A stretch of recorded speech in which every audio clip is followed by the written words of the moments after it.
పరిపక్వత లేని పరిచయాలు తెలివంతా మాదేనని తలపంతా తలపిస్తూ దారి దాటి రానంటారు. అరకొర జవాబులు వెతికి బతుకంతా చదివేశామని భ్రమపడుతుంటారు. ఇది చూసిన నాకు మితిలేని మతికి బ్రతుకంతా వెతికి అతికేయాలనిపిస్తుంది. శృతి మించిన అతికి 4 ఉతికైన నిజంలో నడిపించాలనిపిస్తుంది. రైట్రా, అసలు పరిపక్వత లేకపోవడం అంటే ఏంటి?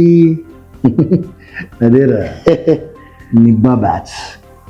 నిబ్బా బ్యాచ్ అంటే తెలుసు కదా, వాళ్ళ గురించి. పరిపక్వత అంటే ఎదుటి వ్యక్తిని అర్థం చేసుకోలేని మనుషులని అర్థం.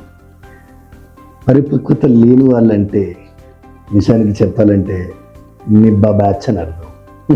ఎందుకంటే వాళ్ళు చెప్పలేము, వాళ్ళకి అర్థమైంది. నిబ్బా బ్యాచ్ ఎవరు? నువ్వేమో నువ్వు, లేకుంటే నువ్వు కూడా నిబ్బాగాడు అనుకుంటారు.